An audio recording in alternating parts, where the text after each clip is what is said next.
Astro connect के ज्योतिष कार्यक्रम में आपका हार्दिक स्वागत है। नमस्कार। बात करेंगे वृश्चिक राशि वालों की और देखेंगे कि नवंबर का महीना वृश्चिक राशि वालों के लिए किस प्रकार का रहने वाला है। नवंबर माह में कई ग्रहों की स्थिति में परिवर्तन हो रहा है और गति में भी परिवर्तन हो रहा है, जिसमें सबसे अधिक जो महत्वपूर्ण है वह है बृहस्पति का राशि परिवर्तन, जो कि 20 नवंबर को होगा। हालांकि बृहस्पति की बात बाद में करेंगे। सबसे पहले जो बात करेंगे वृश्चिक राशि वालों के स्वामी ग्रह मंगल की। मंगल फिलहाल वक्री चल रहे हैं और 14 नवंबर को यह मार्गी होंगे। तो मंगल जो वृश्चिक राशि वालों के स्वामी ग्रह हैं, उनकी गति में परिवर्तन होगा और यह वक्री गति को छोड़ करके डायरेक्ट मूवमेंट में आ जाएंगे, अर्थात मार्गी हो जाएंगे। और मंगल जो मार्गी होंगे वह होंगे आपके पंचम भाव में। पंचम भाव में बृहस्पति की राशि मीन राशि पड़ती है और यहाँ से मंगल का प्रभाव जो है दृष्टि के माध्यम से वह आपके आयु भाव पर है, साथ ही साथ आय भाव एवं व्यय भाव पर है। तो मंगल के पंचम भाव में संचार से 14 नवंबर के पहले जो है निर्णय लेने की क्षमता कुछ कुप्रभावित रहेगी और इस समय में मिस एडवेंचर करने की भी बात होगी। तो इस समय में आप कोई महत्वपूर्ण निर्णय लेने से बचें, साथ ही कोई मिस एडवेंचर ना करें, बहुत अधिक व्यय के तरफ उन्मुख ना हो, क्योंकि इस समय में आपका जो व्यय पक्ष है वह बढ़ सकता है। हालांकि मंगल की दृष्टि आपके आय भाव पर भी रहेगी, इसलिए आय विषयक बातों में भी कुछ अच्छी बातें अवश्य रहेंगी, क्योंकि बृहस्पति ऑलरेडी आपके धन भाव में हैं। आगे बढ़ने से एक बात मैं आपको बता दूं कि वृश्चिक राशि वालों के लिए चंद्रमा जो हैं वह नवम भाव के स्वामी हैं और बृहस्पति पंचम भाव के स्वामी हैं। तो दो त्रिकोण स्थान होते हैं कुंडली में। हालांकि लग्न को भी त्रिकोण स्थान माना जाता है और केंद्र स्थान भी माना जाता है, लेकिन पंचम भाव और नवम भाव का डायरेक्ट कनेक्शन है भाग्य से। और चंद्रमा है कि हर एक 2.25 दिन में अपनी स्थिति में परिवर्तन करते रहता है। तो इस कारण से भाग्य का पक्ष जो है वृश्चिक राशि वालों का वह अनियमित प्रकार का कभी कभी हो जाता है, जब दशा गोचर भी अनुकूल ना हो। तो इसके लिए सबसे अच्छी जो बात है वो ये है कि आप वृश्चिक राशि वाले अपने नवम भाव को अच्छा करके रखें। तो नवम भाव को आप अच्छा कैसे कर सकते हैं? नवम भाव के जो कारक संबंध हैं वह है पिता। पिता का आप सम्मान करें। और चंद्रमा चूंकि पिता भाव के स्वामी हैं और चंद्रमा माता के कारक ग्रह हैं, तो आपको माता और पिता का सम्मान करना है, उनकी देखभाल अच्छी करनी है। दूसरा क्या है कि बृहस्पति जो है सो पंचम भाव के स्वामी हैं। पंचम भाव आपके संतान हुए, आपके प्रेमी जन हुए, या जिसको आप प्रेम करते हैं वो व्यक्ति पंचम भाव से संबोधित है। और बृहस्पति की दूसरी जो राशि है वह धन भाव में है, कुटुंब भाव में है। तो वृश्चिक राशि वाले आपके लिए बृहस्पति का संदेश यह है कि आप अपने संतान से, अपने प्रियजन से अच्छा बर्ताव रखें, कुटुंब के साथ मिल करके रहें, कुटुंब की पालना करें। वाणी का स्थान है आपका धन भाव, तो वाणी निश्चित रूपे गुरु जैसा होना चाहिए। गुरु सदृश यदि वाणी में गंभीरता होगी, वाणी में ओज होगा, वाणी में प्रभाव होगा, तो आप भी गुरु जैसे स्थापित होंगे, प्रतिष्ठित होंगे। बृहस्पति देव जो हैं वह धर्म कर्म के, ज्ञान के कारक ग्रह हैं। तो धर्म कर्म करने से क्या होता है कि हम प्रकृति की जो व्यवस्था है उसके अनुकूल हम काम कर पाते हैं, समाज के अनुकूल हम रह पाते हैं। इसीलिए इनको कहा गया कि सुरों के गुरु हैं। सुर मतलब कि जो भी ट्यून में है उनके गुरु हैं। और शुक्रदेव जो हैं वह असुरों के गुरु हैं, अर्थात जो कि सुर में नहीं है, ट्यूनिंग में नहीं है, लय में नहीं है, उनको हार्मोनाइज करते हैं, उनको व्यवस्थित करते हैं शुक्रदेव। तो आपको अपने परिवार के साथ, समाज के साथ, बच्चे के साथ सुर में रहना है। यह प्रक्रिया और घनीभूत हो, यह आपकी आदतों में आ जाए, इसके लिए पूजा पाठ जरूरी है, मंदिर जाना जरूरी है। तो जब भी समय मिले तो आप यह क्रिया करेंगे। मंदिर जाएं तो वहां पर शंकर भगवान की पूजा करें, शिव भगवान को जल अर्पित करें। इससे आपका भाग्य अच्छा होगा, कुटुंब अच्छा होगा, संतान अच्छा होगा, ज्ञान अच्छा होगा और धन की स्थिति भी अच्छी होगी, मान प्रतिष्ठा भी आपकी अच्छी होगी। यह मैं आपको बहुत अल्टीमेट चीज बता रहा हूं, इसको आप गौर कीजिएगा। खैर, तो अब आगे बढ़ते हैं। हमने अभी मंगल की बात कर ली, अब आपके धन भाव के स्वामी ग्रह बृहस्पति की बात करते हैं। बृहस्पति 20 नवंबर तक आपके धन भाव में रहेंगे। उसके बाद वहां से निकल करके आपके पराक्रम भाव में देवगुरु बृहस्पति का संचार होगा, जहां पर पहले से ही शनिदेव भ्रमण कर रहे हैं। बृहस्पति शनि के साथ में होकर के मकर राशि में संचरित होंगे, तो बृहस्पति की स्थिति जो है वहां पर नीच की होगी। लेकिन इनकी नीचता में अवश्य में कुछ कमी आएगी, क्योंकि बृहस्पति के नीचनाथ शनि भी साथ में ही हैं। तो 20 नवंबर से पहले जब बृहस्पति आपके धन भाव में रहेंगे, कुटुंब भाव में रहेंगे, तो वहां से शनि की दृष्टि आपके नौकरी भाव अर्थात सेवा भाव पर पड़ेगी। साथ ही आपके कर्म भाव पर भी शनि की दृष्टि होगी। तो जाहिरन 20 नवंबर तक कामकाज विषयक बातों के लिए बहुत ही अच्छा समय है और यह समय कहीं न कहीं धन में वृद्धि करने वाला है, धन विषयक बातों में उन्नति प्रदान करने वाला है। कुल खानदान में और परिवार में भी इस समय में प्रसन्नता की स्थिति रहने वाली है। तदोपरांत बृहस्पति जब मकर राशि में आपके पराक्रम भाव में आएंगे तो वहां पर आपके पराक्रम में वृद्धि करेंगे। इस समय जो आप प्रयास करेंगे कहीं न कहीं वह सफलता को लाने वाला होगा।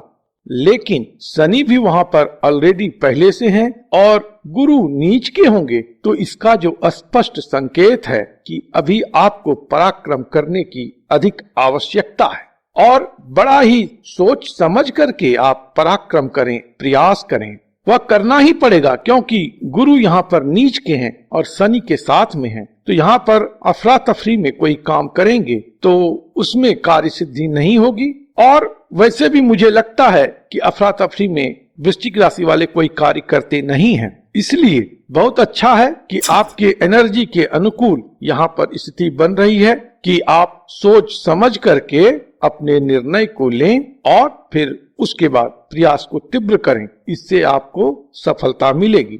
बृहस्पति का तृतीय भाव में संचार आपकी यात्रा को भी एक्टिवेट कर रहा है। तो जो लोग लंबी दूरी की यात्रा करना चाहते हैं या विदेश जाना चाहते हैं, वो भी अपने प्रयास में तेजी ला सकते हैं, क्योंकि यहाँ से बृहस्पति की दृष्टि आपके नवम भाव पर पड़ेगी, साथ ही आय भाव पर भी होगी। तो विदेश की जो यात्रा होगी या दूर प्रदेश की यात्रा होगी, वह कहीं न कहीं लाभ में वृद्धि करने वाला रहेगा। और शनि भी यहाँ पर हैं, तो शनि की दृष्टि विदेश भाव पर पड़ रही है और शनि आपके तृतीय भाव के स्वामी हैं। तो शनि भी लगभग इसी बात को दर्शा रहे हैं कि आप वृश्चिक राशि वाले इस समय लंबी दूरी की यात्रा कर सकते हैं और विदेश विषयक बातों में आपको कहीं न कहीं लाभ की स्थिति प्राप्त होगी। और यह समय सिर्फ नवंबर मंथ के लिए नहीं है, इसके ऑनवर्ड भी अभी 1 ईयर एंड मोर रहने वाला है। और जॉब में यदि आप ट्रांसफर चाह रहे थे तो उसके लिए भी यह बड़ा अनुकूल महीना साबित होगा। इस समय में आप प्रयास करें तो आपका ट्रांसफर भी डिजायर्ड लोकेशन में हो सकता है। लगे आप शनि की और बात कर लें कि शनि की दृष्टि आपके पंचम भाव पर है। तो पंचम भाव पर ऑलरेडी मंगल हैं और वो 14 नवंबर तक वक्री हैं और उसके बाद मार्गी होंगे। तो शनि की दृष्टि मंगल पर है और पंचम भाव पर है। तो इस समय में जो परेशानी आपको महसूस हो सकती है इन दोनों मैलेफिक प्लैनेट के प्रभाव से, वो यह है कि आपका जो रिलेशनशिप है या लव अफेयर है उसमें कोई गतिरोध आ जाए। तो इस समय में लड़ाई झगड़ा करने से बचिए, अपने प्रेमी जन का सम्मान कीजिए, उनका आदर कीजिए और उसी प्रकार से अपने संतान की भी अच्छी देखभाल कीजिए। संतान के साथ अच्छे संबंध को बना करके रखिए, क्योंकि यह संतान को भी किसी न किसी प्रकार से प्रभावित करेगा। क्योंकि दोनों मैलेफिक प्लेनेट हैं। एक और संभावना हो सकती है कि संतान के स्वास्थ्य को लेकर के कोई समस्या हो, संतान को चोट आदि लग सकती है, ये बातें भी संभव हैं। अब बात करते हैं राहु की। राहु जो है आपके जीवन साथी भाव में है और व्यापार भाव में है। राहु यहाँ पर वृषभ राशि में है, जो कि अच्छी राशि होती है राहु के लिए। तो इस लिहाज से व्यापार विषयक बातों में अभी आपको उन्नति मिलेगी और लाभ की अच्छी स्थिति होगी।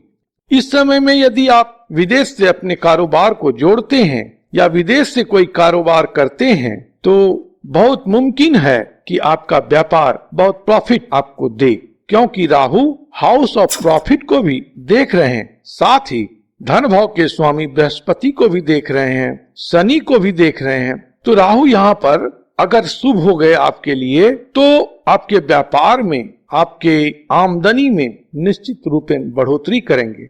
कैसे समझा जाए कि राहु यहाँ पर आपके लिए शुभ है? तो सिंपल सी बात है कि अगर आपका आपके जीवन साथी के साथ में, बेटर हाफ के साथ में, स्पाउस के साथ में अच्छा रिलेशन है, या पार्टनरशिप में यदि बिजनेस है तो पार्टनर के साथ अच्छा रिलेशन है, तो समझिए राहु यहाँ पर बहुत ही शुभ फल प्रदान कर रहे हैं। और राहु देव यहाँ पर शुभ फल प्रदान करें, इसके लिए यह जरूरी है कि अपने पार्टनर से, चाहे वह सोशल पार्टनर हो, बिजनेस पार्टनर हो, लिविंग पार्टनर हो, लाइफ पार्टनर हो, इनके साथ अच्छा संबंध बना करके रखें। कम्युनिकेशन गैप ना रखें, कंफ्यूजन की स्थिति ना होने दें। जो भी हो वेल कम्युनिकेटेड हो, आप गलतफहमी का शिकार ना हो, ना ही अगला व्यक्ति आपकी बातों से किसी गलतफहमी में पड़े, इसका आपको ध्यान रखना है। अब बात करते हैं सूर्यदेव की।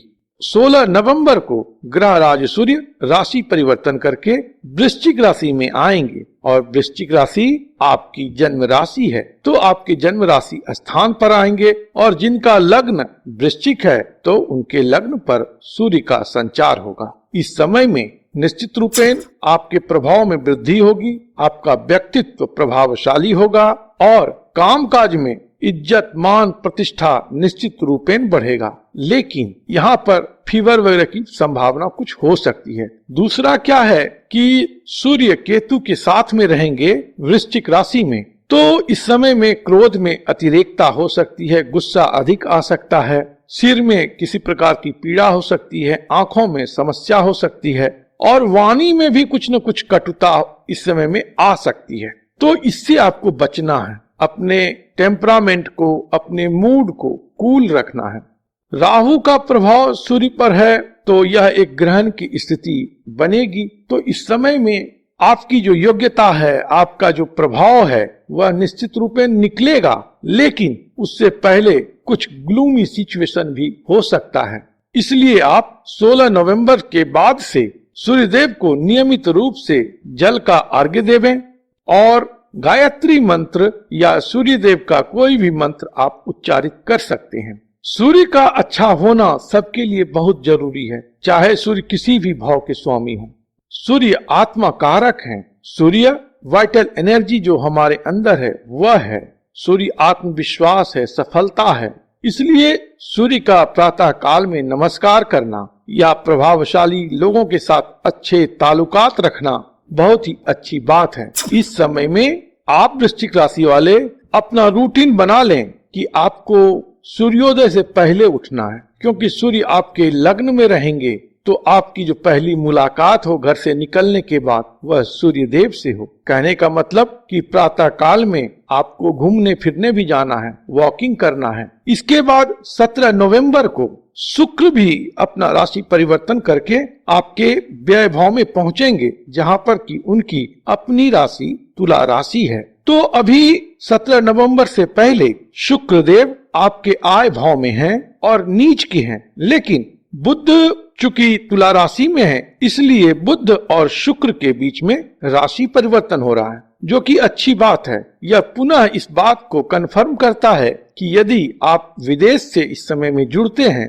तो लाभ की स्थिति आपको प्राप्त होगी, अर्थात विदेश से लाभ प्राप्त होगा। दूसरा क्या कंफर्म करता है कि शुक्र आपकी इच्छा पूर्ति भाव में है, लाभ भाव में है और मंगल की वहां पर दृष्टि है, और चूंकि शुक्र नीच के हैं तो कोई न कोई ऐसी बात हो सकती है जिससे कि आपको फीमेल से या फीमेल फ्रेंड से लड़ाई झगड़ा हो जाए या आपका लव रिलेशन जो है वह टूटने की कगार पर आ जाए, यह भी संभव है। इसलिए यहाँ पर अपने लव लाइफ को लेकर के या मैरिड लाइफ को लेकर के थोड़ा सा आपको सचेत रहना है।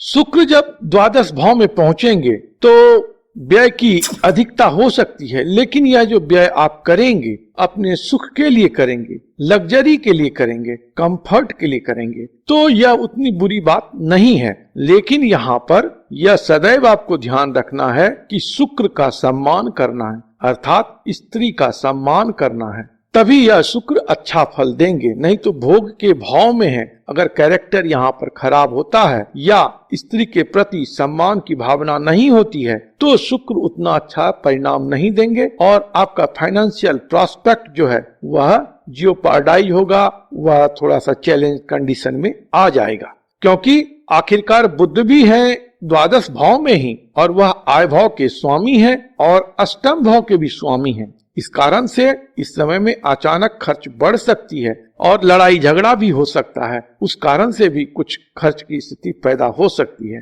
ये स्थिति उत्पन्न न हो इसके लिए आप एक छोटा सा उपाय करें तो बेहतर होगा कि नवंबर के महीने में आप गाय और चिड़ियों को खिलाया करें। कुछ भी जो भी संभव होता है, चिड़ियों को जैसे मूंग का दाना खिलाएं, गाय को रोटी खिलाएं, चारा खिलाएं, हरी घास खिलाएं, जो संभव हो वो करें। या स्त्री को आपको कॉस्मेटिक का सामान गिफ्ट करना है, ये करते हैं तो शुक्र का प्रभाव अच्छा होगा, बुध का प्रभाव अच्छा होगा। जैसा कि मैंने पहले कहा कि मंदिर आपको जाना चाहिए, शिव भगवान की पूजा करनी चाहिए और माता पिता का आदर करना चाहिए। अगर आप ये सारी बातें इस महीने में करते हैं और आगे भी कैरी ऑन करते हैं तो बहुत ही अच्छी बात रहेगी। यह आपकी ऊर्जा को व्यवस्थित करेगा, आपके भाग्य को सहायक बनाएगा। प्रभावशाली लोग जो हैं आपके पक्ष में रहेंगे तो निश्चित रूप में आपका कार्य व्यापार बहुत बेहतर होगा, क्योंकि सूर्य जो है आपके कर्म भाव के स्वामी हैं, प्रोफेशन भाव के स्वामी हैं। तो इन बातों को सही स्पिरिट में समझते हुए आप अपने कर्म में लगे, प्रभु निश्चित रूपेण आपको सफलता प्रदान करेंगे और यह जो नवंबर का महीना है वह आपके लिए अच्छा साबित होगा। प्रभु आप पर कृपा करें, आप स्वस्थ रहें, मस्त रहें और व्यस्त रहें। ओम नमो भगवते वासुदेवाय।